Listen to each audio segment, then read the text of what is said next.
The whole premise behind so-called gender affirmative care is that you can identify as whatever you feel like and be affirmed in it. But here's the thing, you can only be affirmed as the opposite of what you are naturally. See, a 14-year-old boy struggling with his masculinity, maybe not having a strong enough muscle mass for his own liking, can't get put on T. He can't get affirmed as what he wants to be, a biological male. A 14-year-old girl who's a late bloomer and hasn't developed breasts or widened hips wants to be more feminine. She can't get put on estrogen. She can't get breast implants, and the boy I just talked about can't get pec implants. Why have they never done these things to affirm natural gender? Because it's dangerous and unethical. But if you go to those same doctors and therapists and ask to be transitioned to the opposite of your natural gender, then they are suddenly happy to oblige.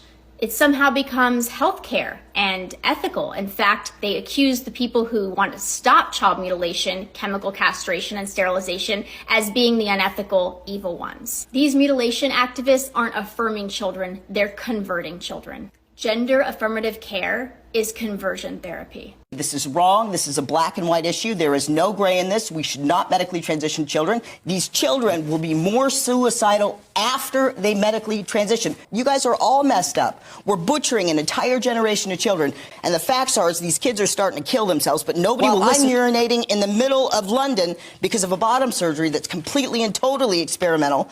I get, infections every 6 weeks. I probably won't live past 10 years. I won't see my grandkids. And you know what? We want to make sure that trans men, believe that they're women. And then we got righteous gay people like this finally starting to come up. Thank God. Find your voices for these children. These kids are getting early onset osteoporosis. They're getting, they can't have kids. I have a video on my phone right now. This kid started 11 years old taking puberty blockers. He's 19 asking me if he's a mutant. He knows that he ruined his body.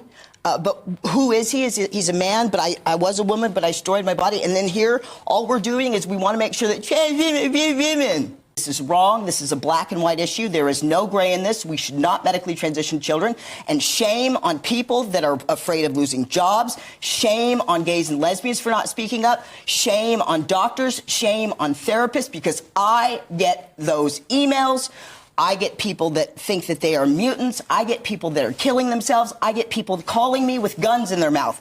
And while everybody else is concerned about trans women, I'm doing this because I'm a mother, because I gave birth, and because if I didn't do this, I wouldn't be a mother. And neither would any of you. I have 3 children.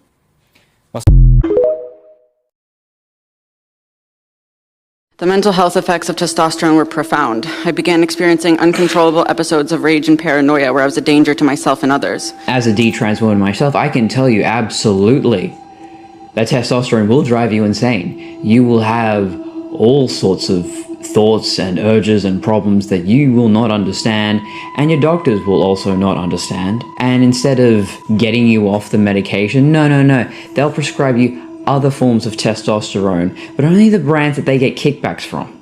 Testosterone also has mental and emotional effects. It can cause mood swings and rage, especially as the dose goes up. But what is interesting is that it also causes euphoria. This is why people who have just started it report feeling better. They're on drugs. At first, I was elated, but my mental health did not improve. I became more suicidal, more unstable, and the anxiety became debilitating. The testosterone was never questioned as a contributing factor to my increasing instability. None of the clinicians in the hospital or outpatient centers ever mentioned testosterone as a possible source for my mysterious symptoms. Instead, I was prescribed a litany of psychiatric drugs. This time was so dark that it caused me to question the original promises of a joyful trans life. So I kind of thought, maybe I should stop taking testosterone, but I'd had it so conditioned into me by my doctor and the trans community. Oh, you don't just stop. It's really dangerous to just stop. Turns out, yeah, you can just stop. Especially in a situation like that, I really should have, but I continued to take it, but in smaller doses.